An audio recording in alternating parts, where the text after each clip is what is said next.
8 years of silence from one of the most theatrical, bombastic, and divisive bands in metal. And when Dimmu Borgir finally came back and broke their silence, they didn't come back quietly. They came back with serpents. So the question is, was it worth the wait?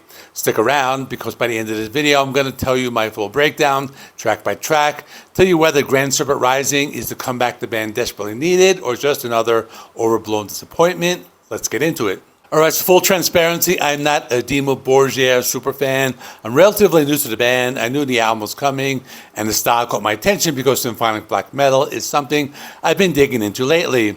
So I came at this from a fresh perspective, which I actually think is kind of valuable here. Now, I did my homework. Before I was sitting down with this record, I went back and checked out some of their older material to get a feel for where they came from, and also checked out 2018's Aeonian specifically so I could have something to contrast the new album against. And let me tell you that context matters a lot for this review. One thing I'll say right off the bat, if you're one of those true cult black metal purists who wrote this band off for years and only accepts the first two albums as legitimate, this video probably isn't for you. But if you're open to the band that blends orchestral grandeur with black metal aggression, keep watching, because this is an interesting record. So what exactly is Grand Serpent Rising? This is Dimmu Borgir's 10th studio album out on Nuclear Blast Records. It follows that 8-year gap after Aeonian. The core of the band is still here. Shagrath on vocals and keyboards, and Silenoz on rhythm guitar. There's also a notable lineup change. Longtime lead guitarist Galder is gone, having stepped away to focus on another band called Old Man's Child. And his replacement is a guy named Damage Karlsen. I'm probably mispronouncing that, but he also goes by the name Damage. So this is a full studio debut, or this is his full studio debut with the band. Rounding things out, you've got session drummer Darek Brozowski, I'm probably mispronouncing that as well, and keyboardist Geir Bratland, and the whole thing was recorded at Studio Fredman in Gothenburg with producer Fredrik Nordstrom. And that's a name you should know, and it means something to anybody who spent time in the melodic death or black metal world. In other words, he's the big name producer in this particular genre. Conceptually, Silenoz has talked about the snake imagery as a title, as a metaphor.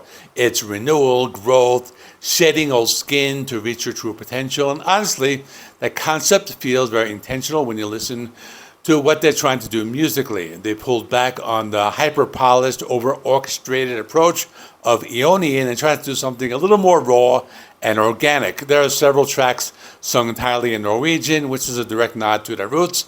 And you can feel the band was genuinely trying to reinvent themselves here, or at least rediscover who they were. Okay, let me get the negatives out of the way, because I have some real critiques here. The biggest issue for me is the runtime. The album is 70 minutes long with 13 tracks, and it absolutely did not need to be. First half of the record is strong, but somewhere in the second half, the momentum starts to bleed out. It starts to drag. If they had cut 10 or 15 minutes from the album, I think the pacing would have been significantly tighter. Less would have genuinely been more here. My second gripe is that the production at times feels a little too safe and controlled. I mean, it's a black metal band. I want to feel something dangerous when I hit play. And when they course correct a lot from Aeonian, there are still moments where it sounds calculated and managed rather than wild and menacing. Like they had a clear vision, which is great, but maybe a little too close at the chest at times. Third, and this is more of a vibe thing, there are moments where the music tips over into what I can describe as gothic campiness. They dialed back to over-the-top symphonic excess, but there are moments where it gets a little cheesy, like the theatricality overpowers the darkness. It doesn't ruin anything, just something I wanted to mention. And finally, this one's slight, but the production on the drums has some issues. The snare and bass are a little disappointing. They're a little low in the mix, especially on the faster sections. There's a track called Phantom of the Nemesis that goes absolutely full blast beat, and the drums should be pulverizing you, but they don't have that physical punch they deserve because of where they sit in the mix. But that one kind of frustrated me, but again, it's just a minor gripe. Now, here's where things get good, because despite the complaints, the album has a lot going for it. Number one is the return to grit and aggression. Compared to Aeonian, the thing sounds mean, guitars are razor sharp, there's actual black metal ferocity here. It doesn't feel like a nostalgia grab either. They reconnected with Fredrik Nordstrom at the studio Fredman, and it clearly unlocked something because the energy feels restored without feeling like a cheap throwback. They found their edge again. The orchestration is also handled way better here. On Aeonian, I felt like the symphonic elements were almost drowning the actual metal. Here the strings and choirs and keyboards step in when a song needs atmosphere and then out of the way. It's used as a sense of purpose and sophistication that I really appreciated. Silenoz mentioned that I found interesting. Apparently the band actually jammed and rehearsed these songs together before going into the studio, which is pretty rare for modern metal production. And you can hear it. The album breathes. It feels alive and dynamic in a way that a lot of digitally constructed metal just doesn't. The transitions between the huge cinematic moments and the stripped-back brutal passages feel natural rather than edited together. And then there's Shagrath. His vocal performance on the record is exceptional. I'm talking deep, subhuman roars, his signature theatrical rasp, and these ominous spoken word moments that just lock in the dark atmosphere perfectly. He sounds like a man fully committed to every single second of the album, and that energy carries through. Okay, let me go through the tracks. Tridentium opens the album, a pure instrumental intro, massive choral arrangements, nightmare orchestration, building tension, sets the stage perfectly.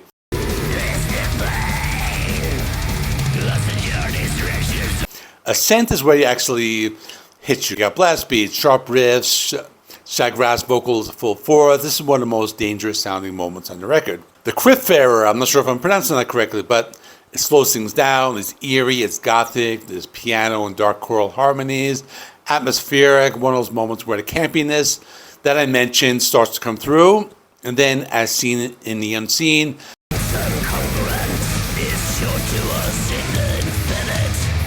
the longest track on the first half, it earns every second of it, multiple tempo shifts, intricate guitar work, and lots of layered arrangements. And this one rewards repeated listens. Probably one of my favorite moments on the first half of the album. The next song is, I'm probably going to mispronounce, called Overgeld in bloated. I don't know how to pronounce it. That this was one of the singles, and let me play a clip of that.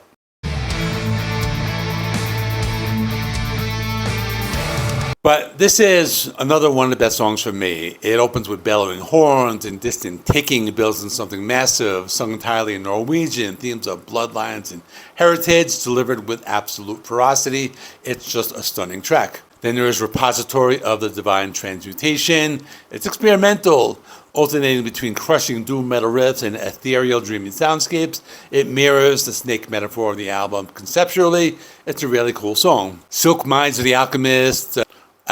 Actually, I'm mispronouncing it. I think it's Thus an Alchemist is Remembered. That's a translation. It's the second Norwegian track, and it leans into old school second wave black metal tremolo picking and occult and alchemical imagery woven through it. So another good song. Phantom of the Nemesis, another faster song. There's lots of speed, relentless drumming, blast beats. This is where the drum mix kind of hurts a little bit because this track should be hitting like a freight train. The Exonerated shifts in the more traditional heavy metal territory with a driving groove, some genuinely excellent guitar solo work, a nice palette cleanser. Actually, I like this because it's a throwback to just regular heavy metal. And Recognizant, a solid mid-tempo control, well executed song.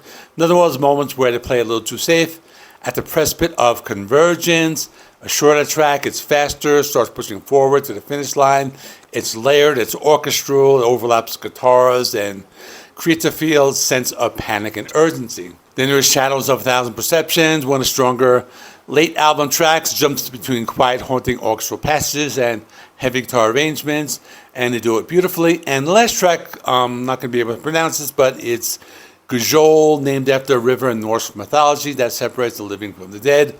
It's an ambient symphonic instrumental outro, keyboard layers, unsettling natural audio elements, a genuinely beautiful way to close the record. So where does it leave us at? Grand Serpent Rising is a genuine comeback, not a perfect record. The runtime's too long, there are moments when they play it safe, the drum mix has some issues, but what they do well, and the aggression is back, the orchestration is smart and restrained, the album sounds alive, and Shagrath is delivering some of the best work of his career. I like the last album, Aeonian. It's kind of a little more symphonic, kind of more like symphonic metal. I like that one, but I like the fact that this one is actually a little heavier, so I can appreciate this one as well. But my score is going to be 8 out of 10.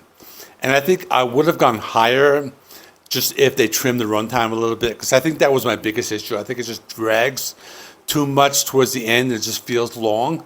So that's why I have it at 8 and not a little higher. But let me know what you think. Check out this playlist of 2026 album reviews. Thanks for watching. Please like the video. It helps me with the YouTube algorithm. Please subscribe if you have not already. I do rock and metal reviews, rankings, and more. Thanks for watching. See you in the next one.